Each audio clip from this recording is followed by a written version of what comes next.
네, 그 세 번째 세션 준비하도록 하겠습니다. 예, 저희가 앞에 너무 열띤 또 이제 주제 발표와 그리고 질의응답이 좀 진행되는 거다 보니까 시간이 약간 좀 오버됐습니다. 그래서 그거 좀 양해해 주시고요. 자, 지금 이제 또 이번 주제는 뉴미디어 광고 시장 등 비즈니스 모델의 현황과 흐름에 대해서 첫 번째 그 발표자는 이제 세컨플랜의 홍준 대표님께서 뉴미디어 광고 비즈니스 환경의 변화와 흐름에 대해서 발표하시겠습니다. 네, 큰 박수로 맞춰주십시오. 네, 고맙습니다. 예, 이전 발표에서 박사님께서 발표를 좋은 내용을 들게 해주셔서 시간이 많이 짧다고 해서 제가 중요한 것만 좀 빨리 말씀드리고 제가 전달하고자 하는 걸 말씀드립니다. 저는 네이버라는 회사에서 한 10년, 11년 정도 광고 쪽, 검색 광고 쪽 일을 주로 했고요. 그 다음에 창업을 해서 모바일 광고 쪽에서 실제 광고 트래픽을 모아서 수익을 내는 카울리라는 서비스를 창업을 해서 엑시까지 좀 하고 최근에는 라이엇 게임즈라고 리그 오브 레전드라는 게임을 하는 회사에서 1년 정도 일을 했습니다. 그래서 제가 몇 가지 측면에서 이 광고 시장을 본 부분들이 있기 때문에 그거에 대한 저는 좀 실제적인 얘기들을 말씀을 드리려고 합니다. 예를 들면 제가 있었던 곳에 대해서 먼저 설명을 좀 드리면 네이버 같은 경우는 모두 아시다시피 국내 최대 IT 기업인데 네이버가 뭘 잘했냐라고 얘기하면 보통 분들이 지식인이라는 서비스를 처음에 잘 선순환을 시켰다. 그래서 검색이 강화됐고 그걸로 인하여 실제 네이버가 돈을 번 거는 아시다시피 검색 광고입니다. 그 부분이 어떤 의미가 있는지 제가 뒤에서 좀 설명을 더 드리려고 하고요. 지금 이제 라인이라는 부분이 되게 잘 되고 있고요. 그 다음에 제가 카울리라는 모바일 광고 회사를 만들었는데 사실 여기에 계신 뉴미디어 기자님이나 이런 분들 중에도 저희가 컨택해서 약간이긴 하지만 수익을 내는 광고 형태, 띠배너라든지 모바일에 약간 맞는 광고들을 탑재시켜서 실제 수익을 발생시키고 한 케이스들이 좀 있었는데요.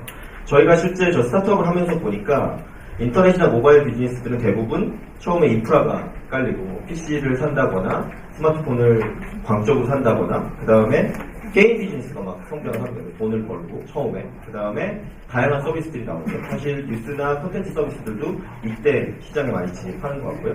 그 다음에 쇼핑 같은 커머스들이 또 폭발적으로 성장을 하죠. 최근에 소셜 커머스 성장을 보시면 아실 수 있을 것 같고 그 다음에 이제 다양한 광고들이 실제 수익을 내는 비즈니스로서의 완성을 이루어가는 것 같고요. 인터넷은 이미 그 한 턴을 완전히 돌았고 모바일도 지금 이제 그 턴을 도는 단계까지 다 온 것 같습니다. 그런 부분들이 있었다라는 말씀을 드리고 싶고 제가 세 번째 게임 회사를 적어놓은 거는 리그 오브 레전드라는 게임, 롤이라고 부르는 게임을 혹시 모르시는 분도 있고 아시는 분도 있을 텐데 사실 저연령층인 10대 초중반부터 20대 초반까지는 굉장히 광적으로 열광을 합니다. 그리고 전 세계에서 실제 저 게임을 하는 인구가 1억 5천만에서 2억 명 정도로 추정을 하거든요. 그런데 그러다 보니 게임의 본업 비즈니스 외에도 전 세계에서 되게 잘 되고 있는 게 요즘 화두인 MCN 중에서 가장 핫한 게 게임 방송이거든요. 그래서 예를 들면 프로게이머들이 롤 프로게이머들은 보통 한 22살이 되면 은퇴를 해요. 저희가 피지컬이라고 부르는데 마우스를 누르는 스킬이 떨어지기 때문에 22살이 넘으면 빨리 은퇴를 하는 거죠. 그 다음에 뭘 주로 하시냐면 게임 해설가를 해요. 근데 이제 한국에서는 해설가로 먹고 사는 것도 나쁘지 않은데 그런 분들이 요즘은 중국에 계약금이나 이종료를 받고 스카웃돼서 가세요. 왜냐? 한국이 롤을 전 세계에서 제일 잘하고 마치 양궁 종주국처럼 워낙 해설이랑 이런 것들이 날카롭기 때문에 그 말을 중국어로 번역해서 혹은 타이핑을 쳐서 방송해 주는데도 중국에서는 저 게임 방송을 동시에 보시는 분들이 20만 제일 잘 나가는 프로게이머 같은 경우는 5, 60만 명이 동시에 보는 그러니까 TV 채널을 능가하는 수준까지도 이미 가고 있는 것들이 나오고 있습니다. 이런 얘기를 제가 좀 드리려고 하는데요. 그래서 상황적인 설명을 먼저 드리면 아시겠지만 PC에서 스마트폰 쪽으로 이동한 부분들 굉장히 한국은 좀 늦었죠. 2007년부터 해외에서는 진행했었는데 한국 2009년 11월 28일에 아이폰이라는 게 나오면서 진행을 했고 기자분들이니까 잘 아실 거라고 생각을 하고요. 그 와중에 말도 되게 많았던 것 같아요. 하나 말씀드리고 싶은 거는 그때 2009년 제가 12월로 기억하는데 삼성에서 나온 갤럭시 나오기 전에 옴니아라는 폰이 있었는데 그 옴니아라는 폰이 TVCF 할 때 슬로건이 전지전능이었어요. 더 이상 핸드폰은 더 좋은 핸드폰은 없다. 왜냐? 우리는 풀터치이기 때문에. 하지만 실제 스마트폰을 나중에 접해보니, 아이폰을 접해보니 이거는 만족감이 하늘과 땅 차이였던 거죠. 그게 되게 중요한 요소입니다. 뒤에 설명을 드리려고 하고요. 그래서 실제로 현황적으로 보면 한국에는 지금 스마트폰 개통 대수가 한 5,200만 대 정도로 보시면 될 것 같고요. 그 중에서 제가 최근에 찾아보니, 그러니까 전체 이동 핸드폰을 가입한 사람이 5,300만이고 스마트폰 가입자가 4,200만 정도 수준까지 왔어요. 근데 그 초창기에 한국은 해외에 비해서 훨씬 더 빠른 속도로 스마트폰으로 전이됐다. 그리고 저 4,200만 명 중에 이미 3,900만 명이 LTE가 되는 스마트폰을 쓰고 있다고 합니다. 그러니까 그런 어떤 속도나 인프라, 그 데이터에 대한 부분들 이런 것들이 굉장히 좋아졌다라고 말씀드릴 수 있을 것 같고, 그 다음에 저는 그런 어떤 전 세계적인 변화에 있어서 제일 큰 거는 이견도 많이 있지만 스티브 잡스가 했다고 보는데, 왜 그렇게 보냐면요. 저 맨 아랫줄에 있는 걸 좀 봐주시면, 제가 해석하는 방식에서는 스티브 잡스는 뭐에 주목했냐면, 그동안 PC를 우리가 굉장히 잘 활용했던 이유는 입력 장치가 매우 좋았기 때문이라는 거죠. 키보드와 마우스가 굉장히 사람들이 PC를 범용성 있게 사용하는데 좋은 도구가 됐던 거예요. 실제로 저희보다 더 나이가 많은 세대였던 분들은 마우스를 조작하는데 초기에 되게 어려움을 겪기도 했거든요. 그래서 그걸 배우시기도 했어요. 그런데 그거를 아까 제가 앞에 설명드린 옴니아 같은 핸드폰은 절대 못했거든요. 왜냐하면 풀터치가 된다고 하지만 터치 감이 극악이고 그 터치를 통해서 할 수 있는 행위들이 거의 없었어요.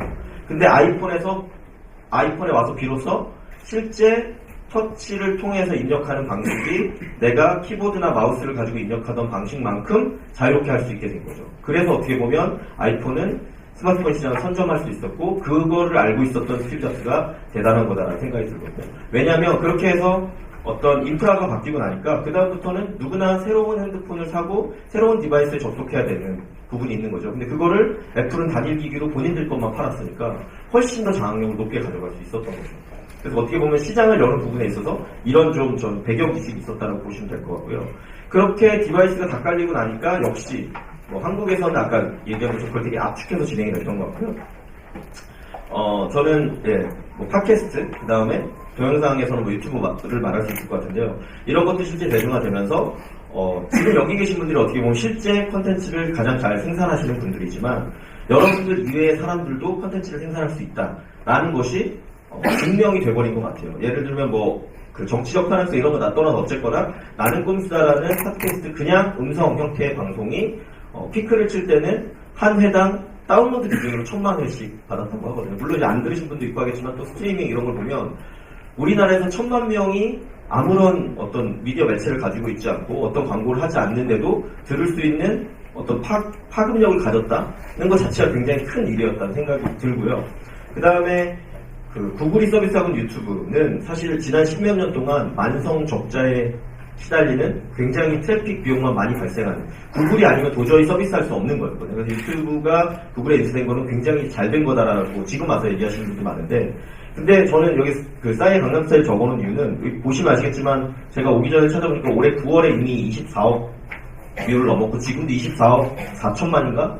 월간으로 1,000만 뷰가 늘어나고 있더라고요. 근데 저렇게 10억 뷰가 넘는 최초의 일이 발생하면서 무슨 일이 생겼냐면, 광고적인 입장에 생각해보면 실제 공중파라든지 조금 권위 있는 곳에는 동영상 형태로 된 TV 광고들이 잘 팔렸지만 그 외에 어떤 인벤토리를 가진 분들에게는 전혀 광고를 노출시킬 수 있는 기회가 없었어요. 근데 싸이가 저렇게 전 국민적인 우주 대통령이 돼야 된다 이런 말이 나오면서 실제 광고 의사결정을 하시는 나이가 더 있으신 분들이 유튜브도 매체구나, 유튜브도 제작파처럼 인정해줄만 하구나 라는 게 생기면서 실제 한국에서 유튜브가 싸이 저거 나오고 났으니까 2년 전, 3년 전이죠. 급격히 턴어라운드해서 한국 구글 매출의 거의 대부분을 유튜브가 담당하는 상황이 됐습니다. 그리고 실제로 지금도 모바일 광고가 되게 여러 가지가 있다고 하지만 가장 돈을 잘 벌고 있는 거 딱 두 개만 고르라고 하면 압도적 1등은 페이스북이고요. 그 다음은 유튜브예요. 유튜브에서 그동안 TV에서만 틀던 고화질의 좋은 동영상 광고 콘텐츠들이 이미 준비되어 있었고, 다만 유튜브에 트는 것 자체가 의미 없다고 생각하셨었는데 싸이 현상을 보면서, 강남스타일 현상을 보면서 그게 충분히 의미 있다라는 거를 광고주분들께서 인정하고 나니까 실제로 굉장히 돈을 많이 버는 효자 서비스가 됐거든요. 그런 일이 실제 발생하고 있다라는 거이고, 사실 그런 모습들이 장기적으로 보면 저 맨 아래줄에 있는 것처럼 결국은 개인들도 어떤 컨텐츠를 생산하거나 수익을 올릴 수 있는 모습을 좀 만들어 갔다라고 보시면 좋을 것 같고요. 그래서 이제 그런 입장에 생각해보면, 저는 그 마케팅이나 광고 쪽 입장에 생각해보면, 뉴미디어는 그 차별화가 뭔지 모르겠지만 차별화된 콘텐츠로 이용자의 시간을 장악하는 사람들, 꼭 시간을 장악하는 서비스는 다 뉴미디어라고 칭해도 좋지 않을까라는 생각이 들고요. 그럼 예를 들면 지금도 굳건히 잘하고 있는 이 4개 업체들은 어떤 것들을 하고 있는가. 그래서 보면 일단 매출적인 측면을 먼저 보시면 이게 그 지난달 그 네이버 IR자료 장표인데요. 녹색 부분이 광고예요. 왼쪽은 네이버고 오른쪽은 라인인데 네이버는 보시면 아시겠지만 90% 뭐 95% 광고로만 수익을 벌고 있습니다. 그리고 앞에 설명드린 그 광고 중에 다시 92% 중에 70% 정도를 검색 광고라는 거에서만 벌고 있어요. 그래서 이 검색 광고가 어떻게 보면 네이버 입장에서 굉장히 효자 상품인 거고 그런 상품이 필요하다라고 보셔야 될 것 같은데 라인은 물론 그 외의 것들이 많은데 뭐 아시겠지만 게임 쪽이라고 보시면 될 것 같고 게임 아이템 판매나 이런 부분이라는 걸 보시면 좋을 것 같은데 그래서 제가 두 개를 키워드를 넣어서 이제 뽑았는데 왼쪽하고 오른쪽에 보시면 지금 나와 있는 게 기숙학원이라는 키워드랑 안면윤곽이라는 키워드를 검색했을 때 네이버 검색 결과예요. 그 검색 결과 전체에서 1등부터 그러니까 첫 페이지에 스크롤을 2번, 3번 해서 내리는 모든 영역은 전부 광고입니다. 근데 또 역으로 생각해보면 기숙학원이나 안면윤곽 같은 키워드를 쳤을 때 잘하는 성형외과 혹은 뭐 내 아들이 혹은 내 조카가 잘 가서 공부 열심히 할 것 같은 기숙학원의 사이트를 보여주는 거 이상 더 좋은 정보는 없거든요. 그러니까 이게 정보냐 광고냐가 굉장히 모호한 상황이 됐고 네이버는 그거를 검색 광고라는 이름으로 팔다 보니 이 하단에 제가 그걸 뽑았는데 키워드샵이라는 페이지에 가서 보면 실제 여기 안면윤곽 관련된 키워드를 뽑아왔는데 클릭당 비용이 17,000원 정도 하더라고요.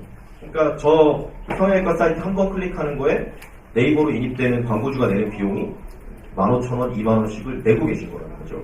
그러니까 이제 그럴 만큼 네이버 입장에서는 앞에 있는 어떤 서비스를 통해서 수익을 검색 광고로 올리는. 그래서 사실은 네이버가 대표적인 서비스라고 요즘 이제 많이 아까 카블지라고 부르거든요. 카페, 블로그, 지식인에서 돈을 사실 하나도 못 벌어요. 하지만 네이버는 검색 광고라는 최적화된 광고 상품을 갖고 있었기 때문에 전반적으로 굉장히 잘 되는 요소들을 갖췄던 것 같고요. 비슷한 현상이 나머지 업체들에서 똑같이 나타납니다.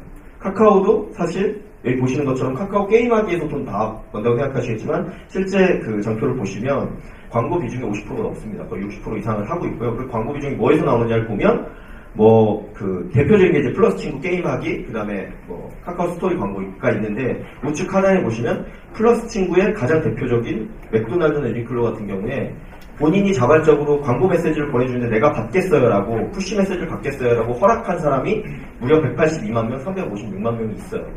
그러니까 이거는 광고적인 측면에서 보면 맥도날드는 사실 예전에 저렇게 200만 명 모으려면 그 쿠폰 찌라시를 2천만 장 찍어서 알바를 수천 명 동원해서 다 돌려야 올 수 있는 양을 그냥 어떤 모바일에서 혹은 디지털에서 비용의 부담이 거의 없이 하고 있는 거죠. 그렇기 때문에 사실은 카카오에 큰 돈을 내도 훨씬 비용 효과적인 부분 게다가 뭐 아시겠지만 카운트 관리나 이런 것들을 훨씬 더 잘 할 수 있고 이런 상황이 된 거죠. 그래서 실제로 카카오도 사람들 간의 대화를 하는 트래픽을 잘 잡았더니 이런 일을 실제 일으키고 있고요.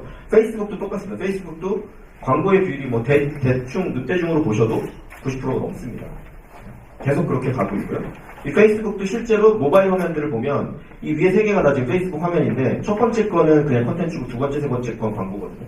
아까 앞에서 나왔던 아마 뒤에서 더 설명해 주신 네이티브 애드 형태를 띠고 있고요.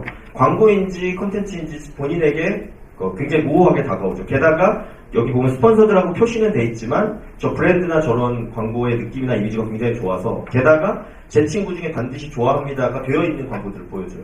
그러니까 그럼으로써 이용자들에게 훨씬 더 편안하게 다가가는 거예요. 그리고 제가 피부 미용이나 이런 게 관심이 있었는데 저 뭐 아베다 광고가 나오면 제 입장에서는 콘텐츠일 수 있는 거니까요. 이런 부분들을 잘 맞춰놨더니 사실 거기서 지금 어마어마한 수익이 나오고 있고 여기서 그 페이스북 또 하나 주목해 볼 만한 것이 저 우측 하단에 있는 게 우리나라에서 좋아요를 제일 많이 받고 있는 페이스북 페이지예요. 삼성이 310만, 글로벌 삼성이 310만인가 좋아요더라고요. 근데 여기가 지금 312만으로 그걸 넘어섰는데 아직도 좋아요가 하루에 5천만씩 늘어나거든요. 이게 뭐냐면 오늘 뭐 먹을지에 대한 컨텐츠 사진을 계속 올려주는 것만 해요. 하루에 한 10번 정도, 2-3시간마다 한 번씩 올리는데 더 또 중요한 거는 그 사진들을 저 오늘 뭐 먹지를 좋아하는 사람들 중에 내 거 올려주세요 하고 신청을 해요. 그럼 그 신청을 받아서 지금 해주고 있거든요. 그런데 좋아요가 저 페이지 전체에 대한 좋아요가 300만이고 개별 포스트에 대해서 좋아요가 1만 개 이상이 달리고 댓글이 1,500개 이상이 달립니다. 전 세계에서 제일 좋아요가 많은 게 코카콜라 9,900만이라고 하는데요. 거기에도 댓글이나 좋아요를 보면 500, 1000, 댓글 50개, 100개. 왜냐, 페이스북이 노출도 많이 안 시켜주고 관리를 또 하기 때문에 실제로 트래픽이나 이런 측면에서 보면 이런 자생적인 컨텐츠를 가지고 성장하고 있는 데들이 굉장히 더 빨리 성장하고 있는 거예요. 예를 들면 이 업체는 이렇게 해놓으니까 이제 새로 생기는 맛집이나 이런 데서 막 신청 요청을 할 거잖아요. 그런 것들 요청 들어오는 것만 하루에 수천 건이 들어오는데요. 그런 컨텐츠를 다시 여기에 부어서 어떤 서비스를 만들어내고 그런 것들을 하고 있는 거예요. 이런 업체들은 향후에 비즈니스로 전환을 하면 훨씬 성장성이 높기도 하겠죠. 그래서 트래픽을 만들어내면 돈을 벌 수 있는 부분들을 굉장히 많이 갖고 있고 페이스북 같은 경우는 그거를 편하게 시작할 수 있으니까 사실 앞에서 발표했던 피키캐스트 같은 경우도 비슷한 케이스로 초기 시드를 만들었던 걸로 알고 있습니다. 구글도 비슷합니다. 구글이 지금은 이제 좀 이렇게 화면이 변하긴 했는데 저 모토로라 인쇄에서 가지고 있는 주황색을 빼고 나면 전부 다 구글도 광고 매출 그 광고도 대부분 다 검색 광고라고 보시면 될 것 같고요. 다만 이제 구글 내의 광고냐 아니면 구글과 제휴된 데를 통해서 보여주는 광고냐의 부분이고 실제 제가 구글 웹 페이지를 들어가서 봤더니 구글도 역시나 강남치과 이런 거 치면 다 광고로 도배가 돼 있는 상황이고 더 중요한 건 우측 하단에 보시면 구글의 광고를 관리하는 툴이 구글 애드워즈라는 게 있는데 여기에 이렇게 되게 자랑스럽게 써놨어요. 전 세계에 100만 개 이상의 기업이 구글 애드워즈를 쓰고 있습니다. 무슨 말이냐? 구글은 전 세계에서 가장 기술력이 좋은 기업일 수도 있으나 제가 볼 땐 전 세계에서 가장 광고주를 많이 가지고 있는 기업이에요. 그렇기 때문에 사실 돈을 제일 많이 버는 거죠. 근데 그거는 그동안 트래픽이나 이런 것들을 이용자들이 쓰기 적절하게 잘 했기 때문에 규모의 경제로 과연 어떤 미디어가 전 세계 100만 개 이상의 기업을 광고주로 가지고 있을까요? 전 세계 구글밖에 없는 거거든요. 그게 이제 어마어마한 거고 페이스북 같은 회사는 이제 거기에 도전하고 있는 거로 보셔야겠죠. 조금 더 딥하게 내려와서 있는 회사들도 비슷한 형태를 띠고 있어요. 또 짧게 좀 말씀을 드리면 예를 들면 유튜브는 단편적인 동영상들이 되게 많고 재밌는 동영상이 되게 많다는 거 아시는데 이 화면으로 좀 야해 보이기도 하는데요. 이게 구글에서 실제 핫4 워즈라는 키워드를 쳐보시면 요즘은 좀 지난 얘기긴 한데 러시아 분이가 이 분이 어떤 라틴어나 영어에 대한 키워드를 어원으로 이 어원이 어떤 의미를 가졌는지를 동영상으로 설명해 주는 거였어요.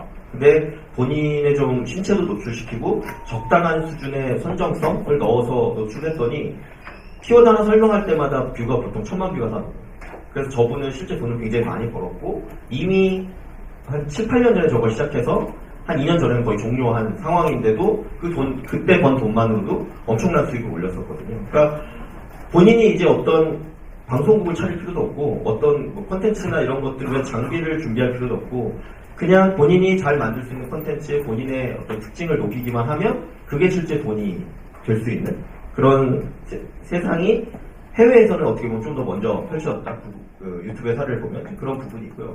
피키는 좀 다른 접근을 했죠. 이제 그렇게 개인들에게 주다가는 아까 정보에 대한 문제 여러 가지 문제들이 생기고 퀄리티를 관리할 수 없는 부분들이 있기 때문에 피키도 비슷한 방식으로 콘텐츠를 주지만 동영상이 아니라 일단 모바일에서 보기 편한 이미지나 텍스트를 포함한 형태들이 많이 있고 또 중요한 거는 필진이라는 분들이 있어서 그분들이 굉장히 이용자의 눈높이와 이 수준에 잘 맞는 콘텐츠들을 어떻게 보면 기자분들보다 더 잘 생산해내고 있는 거죠. 아까도 언급이 나온 걸로 알고 있는데 고먼니라는 여기 필진 이런 분이 있는데 그분이 주로 하는 게 뭐냐면 네일이에요. 남자분들은 잘 모르시겠지만 여자분들은 네일을 한 번 받은 사람은 없다. 안 받으려면 안 받고 받은 사람은 중독성이 있어서 일주일에 한 번, 한 달에 한 번 늘 네일 서비스를 받거든요.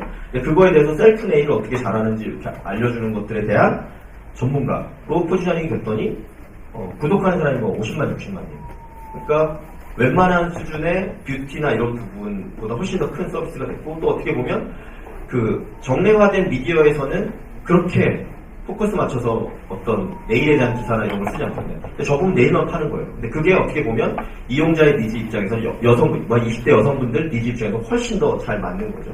그런 것들을 어떻게 보면 파워를 계속 더 크게 유지하는 그런 부분으로 PK가 가져가고 있다라고 보실 수 있을 것 같고요.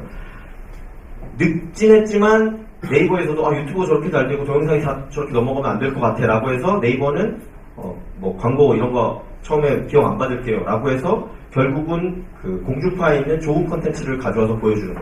그래서 더더군다나 이제 TV 캐스트 같은, 네이버에 있는 TV 캐스트 같은 것이 잘 되면서 그 10대나 이런 분들은 본방을 전혀 보지 않아요. 그리고 드라마를 40분짜리 볼 이유가 없는 거죠. 여기에 3분짜리 돼 있는 2개만 본다거나 이런 일들이 일어나고 있는 거죠.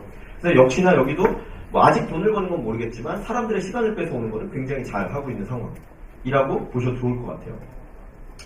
근데 그리고 아프리카 TV도 뭐 이미 상황에 대해서 잘 아실 건데 아프리카 TV가 이미 10년 이상 해왔거든요.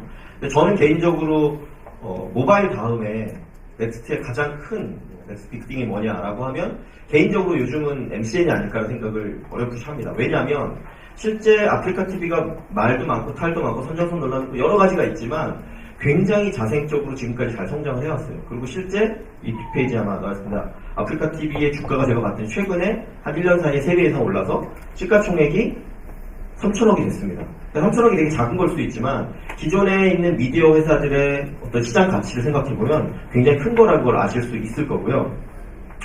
여기 아마 이게 실제 아프리카 활동하는 BJ 랭킹 1등 하는 분이 여기 로이조라는 분이 있더라고요. 이분이 뭐 하시는 분이냐면 이분 일단 데이터를 우측 하단에 하나 보시면 애청자가 85만 명이고요. 팬클럽이 12만 명, 여태까지 방송한 총 시간이 2만 7천 시간이에요.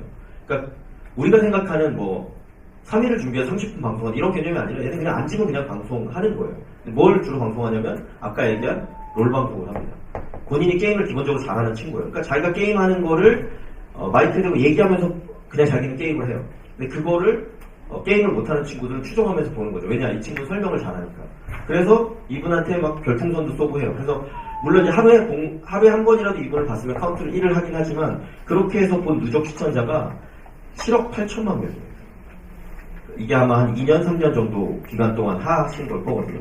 그러니까 이런 분들은 사실 수익도 내고 있죠. 그 수익이라는 걸 실제 보면, 그래서 아프리카 TV는 이런 밸류에서 아시겠지만 뭐 별풍선이라는 거를 아프리카 TV가 수수료로 30% 또는 40%를 가져가거든요. 그래서 이제 저 회사의 밸류가 저렇게 올랐고, 앞에서 보여드리는 것처럼 했던 것 중에 이제 유명했던 여기 두 케이스가 있는데, 왜 이 아래에 있는 분이 지금 인사하고 있는데 왜 인사하냐면, 어떤 형님이 별을 5,000개 줬어요.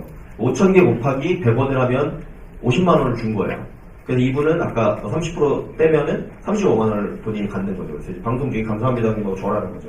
이런 일이 실제 일어나는데 굉장히 자발적으로 일어나고 있다는 게 핵심이고요. 남자분들은 근데 이렇게 해도, 근데 이분이 3년인가 4년 한 거를 한 번 오픈했는데 그래서 받았던 별이 580만 개라고 했대요. 6억 원어치 별을 받은 거예요. 그래서 본인이 3, 4억의 수익을 올리는 거죠. 근데 남자는 여자의 10분의 1이라고 합니다. 예를 들면 이 위에 있는 이분 1등도 아니라 10몇 등인가 20몇 등 하시는 분인데, 유소희라는 분은 1시간 반인가 2시간 방송하는데 경쟁이 붙어서 제일 많이 이분 팬 중에 별을 쏘시고 해서 모았더니 35만 개를 2시간 동안 받은 거예요. 35만 개면 3,500만 원 정도 되는 거죠. 그런 어떤 비용이 자발적으로 오갈 수 있는 게 됐다. 이분이 생산하는 콘텐츠가 정말 질이 높으냐까지는 모르겠지만 정말 공감을 받고 있다. 그리고 그거를 좋아하는 팬층이 존재한다는 거는 어떻게 보면 이제는 엄연히 인정해야 되는 사실까지 왔다라고 말씀드릴 수 있을 것 같고요. 그래서 제가 시간이 짧아서 좀 건너뛰면서 말씀을 드렸는데, 요약해보면 확실히 콘텐츠와 광고의 경계는 허물어지고 있는 것 같고요. 혹은 이제 콘텐츠를 잘 보완할 수 있는 광고, 뭐 네이버 검색 광고 같은 거, 그런 것들을 만들게 되면 수익을 극대화시키거나 큰 수익을 나는 거는 여전히 존재하는 부분인 것 같고요. 그래서 이제 모인 유저들에게 적절한 광고 성품이 되게 중요하다. 뭐 네이버 검색 광고, 페이스북의 네이티브 애드나 최근에 인스타의 네이티브 애드 보신 분들은 아시겠지만 이미지 자체로서 광고의 퀄리티를 매우 훌륭하게 해서 지금 진행을 하고 있어요. 그래서 실제 사람들이 많이 쓰고 있고, 예를 들면 인스타 중에 최근에 배영준하고 결혼한 박수진님, 이분 아마 팔로워가 뭐 400만 이렇게 되거든요. 그런 분들이 실제로 뭐 갔다 왔던 떡볶이집 한번 올리면 대박 나는 거죠. 이런 일이 실제 일어나고 있고, 그게 어떻게 보면 세 번째는 팬을 만들어놔. 그러면 더 큰 수익원이 될 것이다.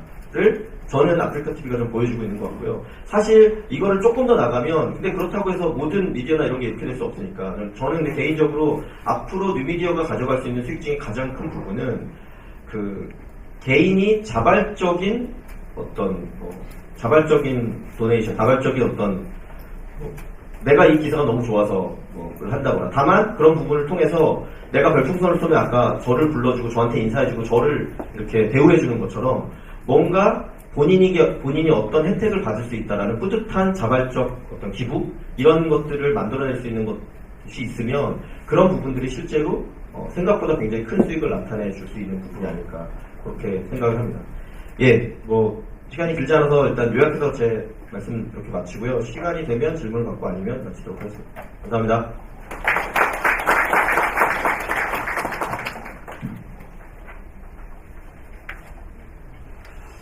네, 오늘 제 세션의 마지막 장식할 허핑턴 포스트 코리아의 비즈니스 총괄 부장님 박상윤 부장님을 자리에 모시도록 하겠습니다. 큰 박수로 부탁드리겠습니다.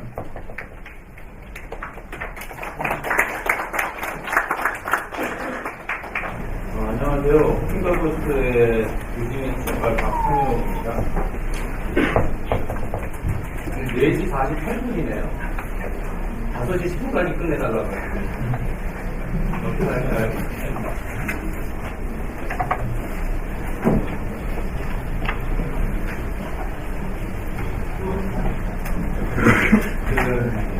제가 허핑턴 포스트 코리아를 한국에 런칭하고 소개하고 그 다음에 지금까지 비즈니스랑 전반적으로 책임져 왔는데 저를 소개시켜봐야 그렇게 관심이 없으실 거고 허핑턴 포스트에 대해서 간략하게 소개해 드릴 게 있지만 넘어가겠습니다. 허핑턴 포스트 코리아는 역시 소개해드릴 내용들이 많이 있으나 역시 넘어가겠습니다.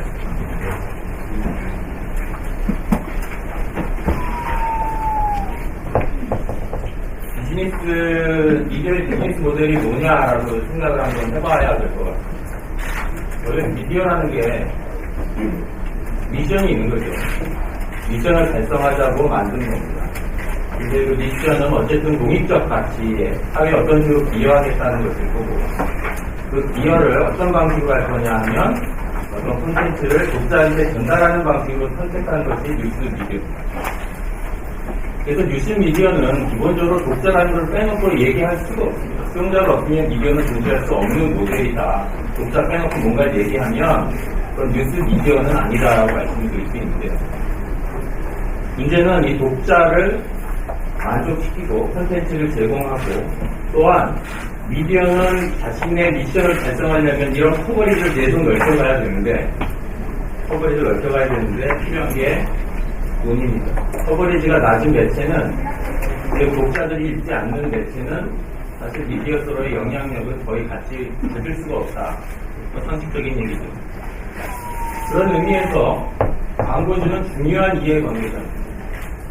광고주가 이 비용을 부담하는 거죠. 그런데 광고주는 미디어의 미션 따위에는 별로 관심이 없습니다. 광고주가 매체와 얘기를 하는 것은 딱 하나, 미디어가 보유하고 있는 독자에 대한 관심이죠. 그 독자에게 도달하기 위해서는 미디어가 필요하고, 그 미디어에 필요한 그 비용을 광고의 형태로 지급하고 있습니다. 그래서 제가 말씀드리고자 하는 것은 미디어는 자기의 영향력을 확대하는 것으로서 미션을 달성하려고 하는데 그러려면 정말 두 개의 서로 다른 굉장히 중요한 이해관계자를 관리할 줄 알아야 한다. 하나가 독자를 잘 관리해낼 줄 알아야 하고 하나는 광고주를 잘 관리해내야 되는데 그 광고주를 관리해내는 것을 제대로 못할 때 굉장히 모델이 무너집니다. 독자도 자신의 미션에 대해서는 압력감입니다.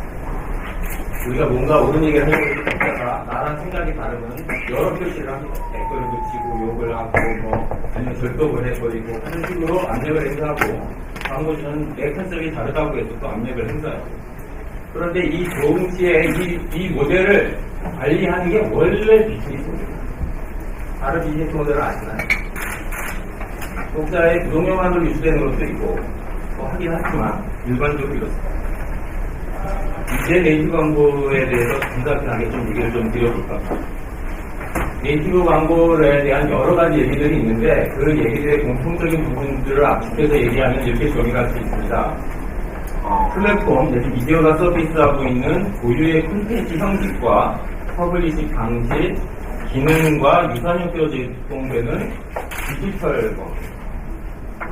이것도 페이퍼 쪽에 추가 집어내려고 하시는 분들이 계신데 디지털 광고. 이 사이트들에 들어가 보시면 기본적으로 거기에 대한 얘기들을 보실 수 있고요. 특히 맨 하단에 있는 사이트에는 지금까지 허핑턴 포스트가 진행한 한 60가지 정도의 네이트 광고가 그대로 게재되어 있습니다. 이걸 보시면 네이트 광고를 잘 이해하실 수 있을 텐데요.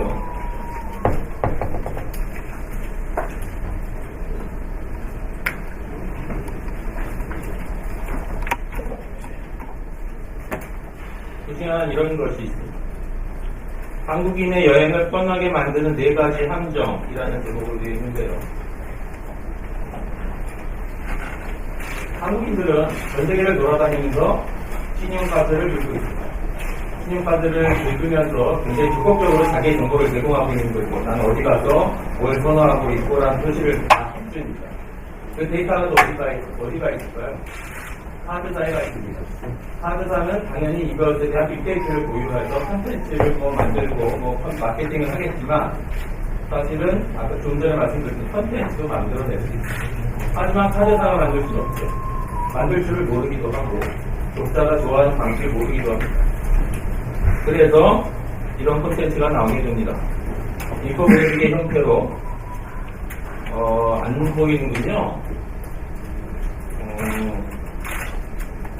안 보이는지 몰랐어요.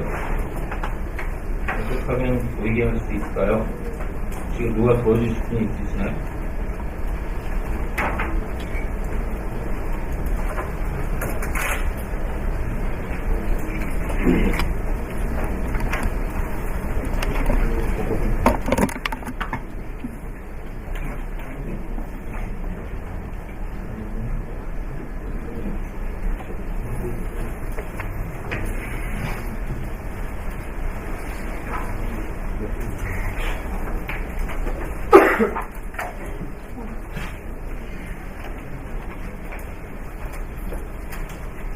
그래서 이런 콘텐츠가 나오게 되는 겁니다.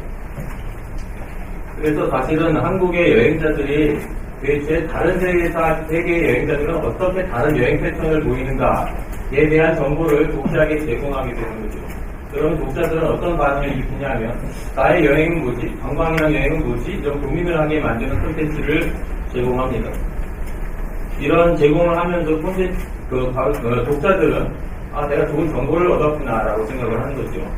하지만 이런 콘텐츠들이 계속 연결이 될수록 사실은 비자는 이 정보는 비자가 제공하고 있는데 비자는 해외여행과 비자 카드를 연결시키는 고리를 얻어내는 겁니다. 그래서 이런 콘텐츠가 나오게 됩니다.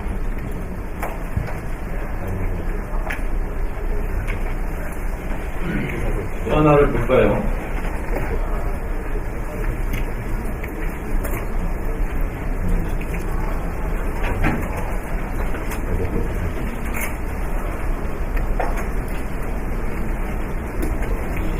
어려운데요. 방송은 어떻게 해서 쓰는 걸까요?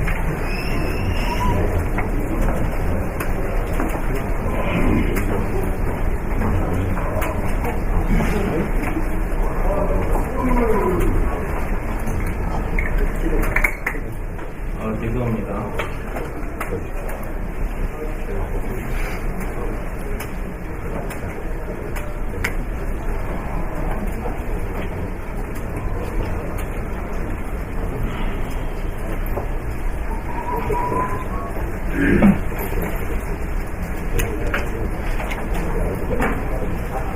전반적으로 죄송합니다. 원활하지 않아요.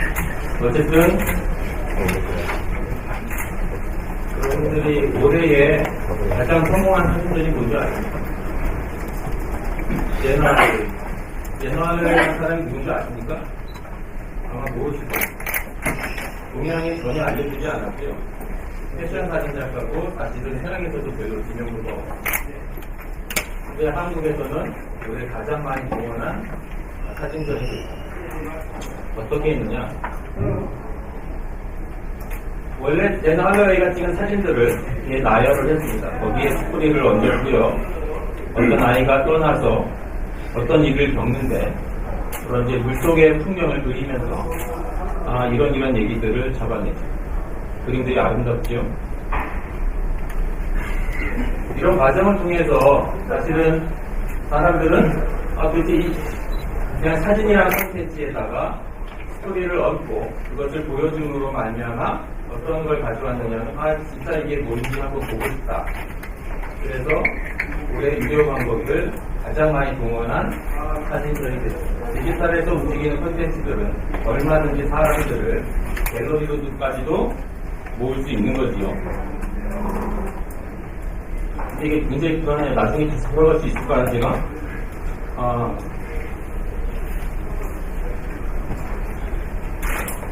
불안불안해서 빨리빨리 넘어가겠습니다. 예컨대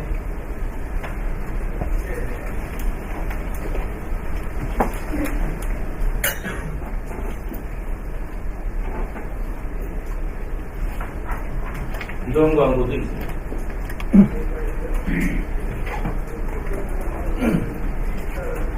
내가 눈에 들었으면 좋아요.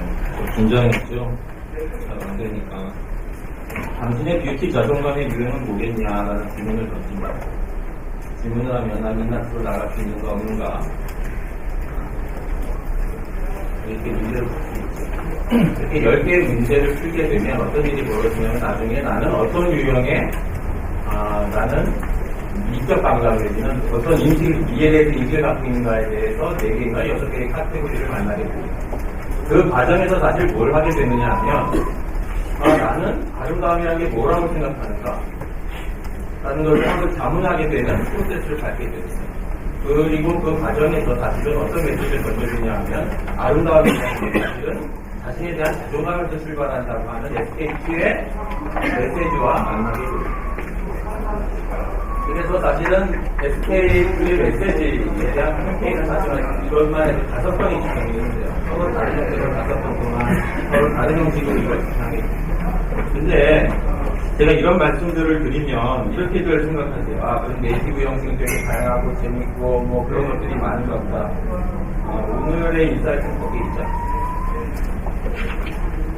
커핑턴 포스트는 이렇게 다양해 보이는 이거 말고도 많은 방식의 네이티브 애들을 집행하고 있는데 사실은 저희는 기사 형식이 적어도 20가지가 넘습니다.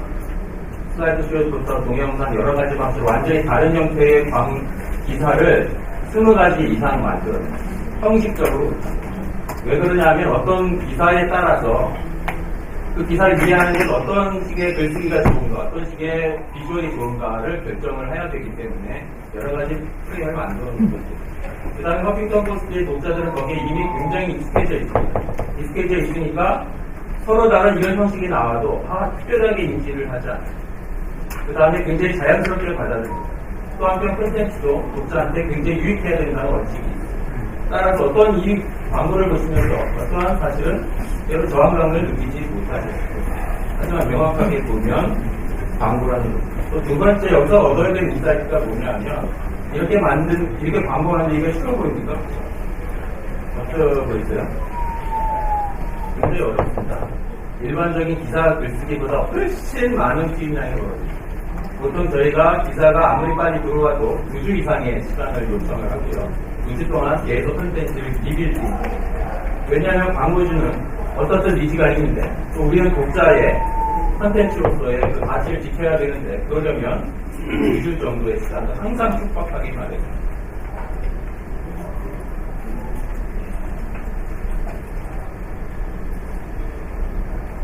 다시 돌아가죠.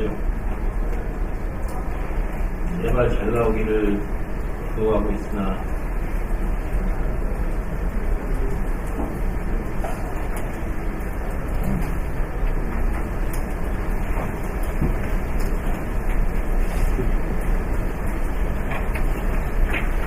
지금 저한테 제가 들어가기 4시 47분에 들어왔는데 5시간 넘었는데 5시 3분까지 끝내야 된다 그랬죠?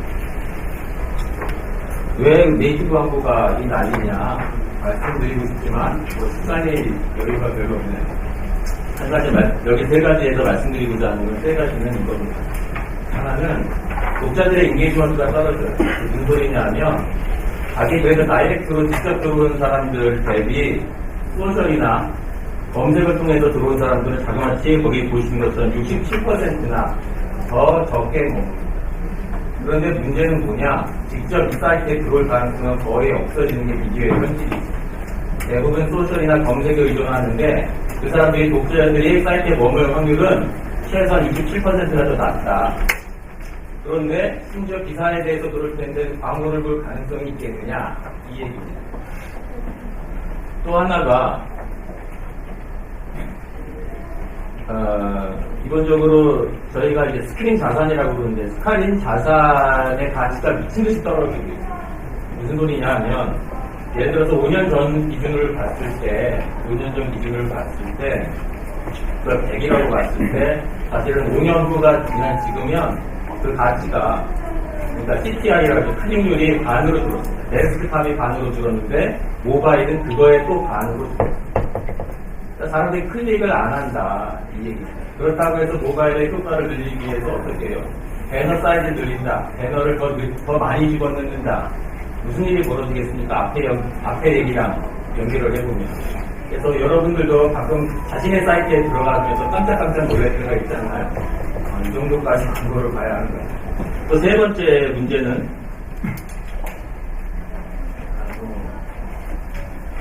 어쨌든 기본적으로 CPM이 떨어진다는 거예요. CPM이 미국 사례를 들어서 그런데 CPM이 보통 뭐 평균을 내면 한 10,000원 정도 합니다. 데스크탑이. 근데 그거보다 모바일은 40% 정도가 적어요. 이 상황에서 이걸 어떻게 해결해야 되느냐라고 고민을 했을 때 네이티브 애드라는 얘기가 나오는 겁니다. 네이티브 애드는 적어도 DA보다는 2배를 더 많이 피어링하고 있고요.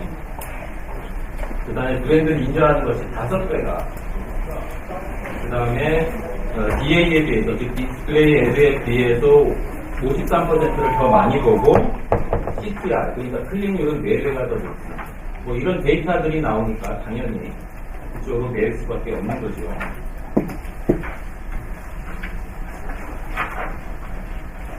그래서 다시 한번 디지털 네이티브 광고의 가치에 대해서 한번 얘기해봤으면 좋겠다는 거예요. 아까 제가 모두의 미디어의 비즈니스 모델을 말씀드렸습니다. 자, 네이티브 광고라는 걸 잘 보면 원칙은 있습니다. 우리가 미션을 지키겠다고 이걸 하고 있기 때문에 미션을 훼손하는 것은 미친 짓입니다.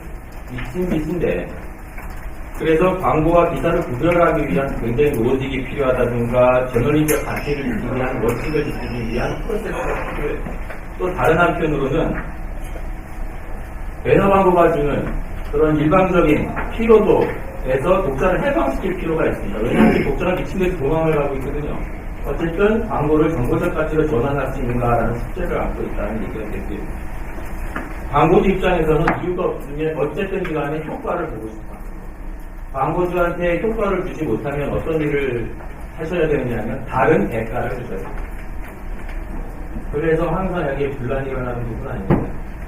네이티브 애드를 그래서 두려워할 일이 없다라고 저는 봅니다. 왜냐하면 우리의 비즈니스 모델은 원래 비즈니스 모델은 이 두 개의 이해관계자를 잘 관리해본 경험이 있거든요. 만약 이걸 경험을 잘 제대로 관리하지 못했다는 것은 시장에서 대처에 대해서 도태됐거나 했겠죠. 그래서 다른 대가를 찾지 않고 지금 우리가 제공하는 광고조차도 우리가 콘텐츠로 전환해서 독자에게 유익하게 제공하고 광고주에게도 그럴 수 있느냐라는 답이 네이티브 애드가 최소한 단초를 제공할 수 있다라고 보는 겁니다. 근데 모두 말씀드렸습니다만 아까 보신 그 네이티브 애들이 쉽게 나오는 것은 절대로 아니에요. 쉽게 나오는 건 절대로 아니고요. 그래서 네이티브 애들을 하려면 정말 복잡한 로직과 굉장히 까다로운 공정들을 밟아야 하는데 그런데 모든 데이터들은 다 확인되고 광고주가 뭐라고 하더라도 주장하더라도 그거는 배제. 저희가 허핑턴 포스트에 들어온 광고 10개 중에서 실제 배제되는 것은 초기 단계에서 날아가는 게 8개입니다. 왜냐하면 저희는 독자를 지켜야 되고 독자를 지켜야 브랜드 이퀄티가 지켜지고 브랜드 이퀄티가 지켜져야 광고주가 다시 찾아오려고 있거든요. 그래서 저희가 원칙 10가지만 일단 말씀드릴게요. 빨간색은 절대 하지 말라는 거고요. 파란색은 이렇게 하라는 거고요. 일단 투명함. 네이티브, 왜냐하면 아무리 광고가 정보성을 가지고 있다고 해서 그게 광고가 아닌 건 아닙니다. 광고는 광고고 기사는 기사예요. 그러면 광고는 광고에 이해하도록 하는 프로세스를 만드셔야 돼요. 그러면 이렇게 겁을 먹으세요. 아, 그럼 광고라고 표시하면 일단 안 읽을 거예요. 아니요. 그게 아니라 광고조차도 정보가 될 수 있다는 신뢰를 쌓고 거기에 학습을 계속 시켜나가죠. 어쨌든 투명해서 이게 기본적으로 광고라는 것을 인식하는 프로세스를 만들어주고요. 이게 만들어지면요. 광고를 알리면서 들어와서 광고를 열심히 소비하고 두 번째, 에드버터리얼을 절대 컨트롤링하지 마. 에드버터리얼이나 보도자료는 기본적으로 광고주가 되지 않는 거죠. 약간의 우리 표현으로 마사지 좀 해서 아니면 하루에 뭐 20배는 못 만드니까 그게 읽힙니까? 또 이게 뉴스룸에 앉아있으면 이게 참 하루 오늘 뭐 했나 싶지 않지만 에드버터리얼을 절대로 퍼블리싱 되지 않아야 되고 네이티브 컨텐츠는 어떠한 경우에도 100% 허핑턴 포스트 내부에서 제작됩니다. 100%라고 말씀드립니다. 세 번째는 다르게 접근해야 되죠. 다르게 접근하는 것은 평범한 얘기를 할 것 같으면 광고로서는 의미가 없고요. 사실은 콘텐츠로서도 그렇지만 평범한 얘기를 할 것 같으면 아예 쓰지도 마시고 다른 접근이 된다, 다른 보기가 된다고 하는 걸로만 가야 합니다. 네 번째가 또 중요한데요. 빨간색으로 생각할 때 과장하지 마세요. 광고주가 여러 요구가 있고 제가 10개가 들어오면 10개를 보인다고 이 서비스에 대해서 확실히 찬 광고주 앞에서 그렇게 말하시면 안 되죠. 자, 지금 우리는 제품을 파는 게 아니고 브랜드를 파는 거고 브랜드를 파는 건 신뢰를 파는 거고 그랬을 때 독자가 이해할 수 있는 범위 내에서 이 얘기를 해줘야 돼요. 독자가 알아듣기 쉽게 얘기하려면 얘 제품을 강조하는 것이 오히려 도움이 되지 않는다고 계속 광고에서 얘기하더라고요. 그리고 독자들이 바보가 아니에요. 다섯 번째, 독자가에게 정보가 되는 관점을 내주셔야 됩니다. 기본적으로 아리스토텔레스가 그런 말을 했다고 그러죠. 뭐 이야기한 얘기를 하면서 정보를 예를 들어서 어떤 것 그게 무엇이든 감동적이거나 재미있거나 도움이 되거나 하는 것이 가치가 있는 거라고 말을 하는데 그런 이슈에서 독자에게 정보가 되는 새로운 관점이냐를 한번 생각해 보시고요. 여섯 번째가 주변의 아이디어를 모아서 독자를 북돋는다는 얘기인데 기본적으로 어떠한 명분, 포부지가 있더라도 이게 자기랑 상관이 없으면 안 돼요. 자기랑 상관이 있게 만드는 가장 좋은 방법은 사실은 사람과 연결시키고 이름과 연결시켜서 내 얘기로 만들어줍니다. 그런 프로세스를 계속 개발해서 이 광고를 소개하고 난 다음에는 나도 누구처럼 나와 인격이 어쨌든 동질화된 어떤 존재처럼 행동하게 할 수 있는 걸 유발될 수 있는 그런 비법들이 필요하고요. 또 중요한 게 때에 맞게 리타이밍 하는 거죠. 이게 무슨 얘기냐면 아무리 그 에버그린 콘텐츠가 좋아도 에버그린 콘텐츠는 피로도가 있습니다. 항상 그 시즈널하게 대응을 할 줄 알아야 됩니다. 우리가 모두 다 압니다. 지금도 복도 쓰면 트래픽 나옵니다. 고양이 쓰세요. 무조건 트래픽 나옵니다. 그렇다고 에버그린 콘텐츠에 매달렸다가는 뻔하고 뻔한 매체가 되는 거고 뻔하고 뻔한 네이티브 애가 된다 이런 얘기가 되는 거고요. 여덟 번째가 독자에게 소리치지 말라는 거예요. 독자에게 마치 파티에 간 것처럼 생각을 해요. 파티에서 되게 시끄러운데 거기서 나도 소리를 치고 있어봐야 아무도 듣지 않습니다. 어떻게 해야 되냐면 바로 옆에 가가지고 조곤조곤 얘기하고 들어줘야 돼요. 그런 프로세스가 안에 있어야 되고 그래서 그러려면 근거를 가지고 이제 설득하려고 하는 문법들이 필요합니다. 아홉 번째는 어떠한 경우에도 근거와 출처를 가지면 이런 데이터가 어디서 나온 거예요. 출처 없는 데이터처럼 신뢰도를 떨어뜨리는 게 없거든요. 열 번째가 마지막입니다. 이게 또 가장 중요하기도 한데요. 이쪽에서 미신 사이트에 있든 엔토리아 사이트에 있든 이런 거 생각하실 겁니다. 아까 제가 CPR이니 CPM이라는 얘기를 하니까 클릭 어떻게 유도하면 될까 이런 얘기를 광고주 만나시면 광고주가 그 얘기 그래서 CPR이 얼마 나온다는 거예요. 몇 사람이 봤어요. 이런 거 네이티브에드는 그 표준을 따르지 않습니다. 심지어 저희는 네이티브에드를 집행하면서 어떠한 것도 개런티하지 않습니다.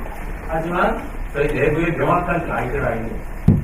우리가 이걸 얼마나 봐야 되고 얼마나 여기에서 중요한 지표들은 뭐냐면 사람들이 얼마나 시어링하는지, 여기 어떤 코멘트를 달리는지, 이게 얼마나 오래 보고 있는지, 거기에 대한 반응이 무엇이냐를 데이터가 해내는 것입니다.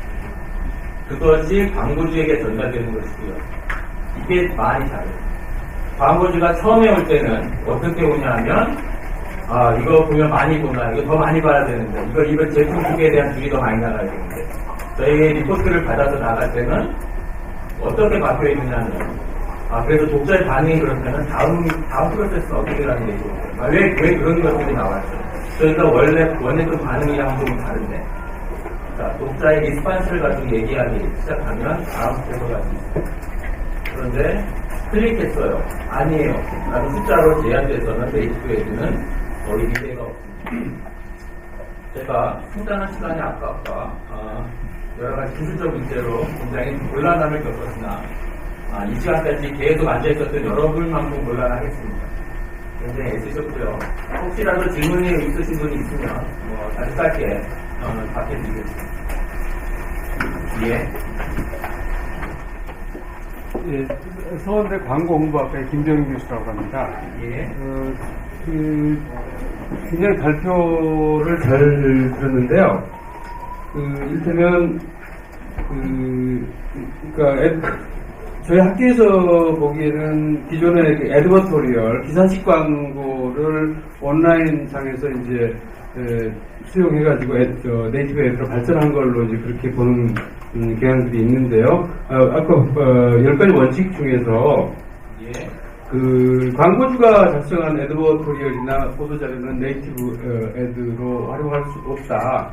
이제 그런 말씀을 하셨고 100% 허핑턴 포스트 내에서 작성한다 이랬는데 그렇다면 광고주 입장에서는 상당히 그 네이티브 애드를 하는 그 보람을 어디서 느낄 수 있나요? 네, 그러니까 이게 그 광고주는 분명히 자기네 브랜드를 알리고 싶어하는 그 의지나 욕구가 있어요. 예. 그런데 그것을 일반적인 그 다른 광고들은 전부 다 광고주의 어떤 의지를 좀 반영을 해서 광고가 만들어지는 게 일반적인데 그렇지 않다고 하셔서 드리는 질문입니다. 지금 아까 말씀드린 사이트에 가보시면 적어도 60여 개의 네이티브 광고가 있고 적어도 40여 개의 대형 광고주, 여러분들이 우리가 생각하는 이른바 대형 광고주들이 들어가 있어요. 대형 광고주들이랑 저희가 맨 처음에 하는 일을 뭐냐 하면 KPI를 정의하는 거예요. 그러니까 자, 네가 원하는 게 뭐니? 라고 말을 했을 때 그러면 내가 궁극적으로 원하는 것은 사실은 우리 제품이 많이 쓰여지는 것이 아닙니다. 잘 들어보세요. 그게 아니고 사실은 우리 브랜드의 어떤 이미지를 얻고 싶어요. 이게 어떤 세대한테 밝혀지고 싶어요. 아니면 우리가 커버하지 않는, 예를 들어서 SK트는 20, 30대에서 통하는데 10대, 20대에서는 안 통하고 그게 사실인지 모르겠다. 나는 커버리를 바꾸고 싶어하는 KPI를 전하게 되고요. 그 KPI에 근접할 수 있는 컨텐츠와 방식을 택하게 되는 그 약속들을 하게 됩니다. 그렇기 때문에 광고주라고 해서 KPI를 양쪽이 약속하고 나면 훨씬 일은 쉬워지는 거죠. 그 KPI를 정하기가 어려울 뿐입니다. 그리고 애드버토리얼은 이게 근본적으로 뭐가 다르냐. 광고주는 처음에 자기가 줄 수 있는 데이터를 최대한 내놓으라고 합니다. 그러니까 네가 원하는 게 뭐야? 그럼 이거라고 말을 해. 그럼 네가 그거를 근거로 대거나 우리한테 제시할 수 있는 모든 데이터를 가져와봐. 여러분 바리바리 싸가지고 그거를 기반으로 참고를 해서 우리가 새로 왜 그게 다르냐면 광고주는 우리 독자를 몰라요. 한 명도 모릅니다. 어떤 성향이고 어떻게 들고 나가고 어떤 콘텐츠에 반응하고 어떤 콘텐츠는 시간인지 몰라요. 저희는 우리 독자를 알기 때문에 그렇기 때문에 우리 독자와 관계를 맺으려면 우리가 더 낫다, 우리 콘텐츠가 더 낫다라고 설득하게 되는 거고요. 그것이 지금까지 네이티브 광고를 6개월에 집행할 수 있었던 힘이 아니었나.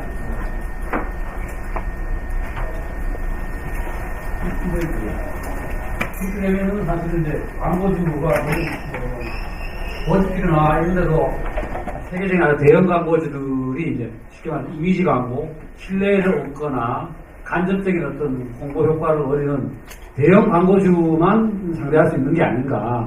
그러면 그 시장 자체도 굉장히 뭐 생각에 따라서 뭐 다르겠습니다만은 굉장히 한정적인 것이 아닐까. 왜냐하면은 뭐 사실은 앞으로 이게 네이티브 에드가 상당히 중요한 뭐 광고 영역 중에 하나라고 생각하는데 과연 거기에 참여할 수 있는 어떤 광고주들의 사이즈나 이런 것들이 과연 많은 기업들이 많은 미디어들이 참여해서 할 수 있는 정도의 사이즈가 되겠는가 하는 의문이 솔직히 드는 게 있거든요. 그 점에 대해서는 어떻게 생각하시는지 말씀 좀 해주시면 좋겠습니다. 워싱턴 포스트는 이게 미국 얘기를 하는 게 아니잖아요. 한국 코리아의 얘기를 하고 있는데요. 한국에서 그러면 그런 저항들, 그래서 허핑턴 포스트 코리아가 사실은 산업에서 중요한 것 같습니다.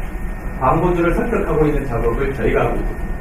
자, 지금까지의 광고를 잊어라. 이런 방식이다. 자, 설득하는 작업. 그 시장에 새로운 메시지를 던져주는 광고주의 역할을 저희가 열심히 하고 있는 게 한식이고요. 다른 학교는 결국은 광고주는 단가를 부족하니까. 참고로 허핑턴 포스트는 얼마라고 말씀드리진 않겠지만 단가를 차등화합니다. 단가를 어떻게 차등화하느냐면 그 기업 규모에 따라 차등화합니다. 열받은 일이죠. 대기업은 이렇게 받으면서 중소기업이 이렇게밖에 안 받다니. 근데 저희는 그게 옳다고 생각합니다. 그게 옳다고 생각합니다.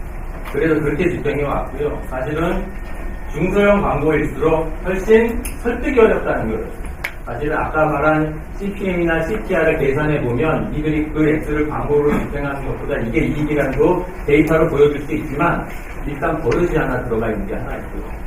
두 번째는 우리 사장님한테 뭐라고 말을 해요. 나는 지금까지 설득하기 힘들었는데 뭐 이런 반응들을 그래서 이 광고주를 설득하는 프로세스에 확신이 있게 그다음에 신뢰를 가지는 그런 프로세스가 중요하고요. 광고 단가는 차별할 수 있다고 생각합니다. 매체 사정에 따라서 얼마든지 변동할 수 있다고 생각합니다. 하지만 저희가 그렇다고 가격을 맞춰주는 레벨에 들어간다고 해서 많이 깎아주더니 마지막으로 한 분만 질문을 더 받고 이제 시간이 지났으니까 라고 말하니 없네요. 에피소드요. 또 다른 기회가 되면 또 뵙겠습니다. 감사합니다.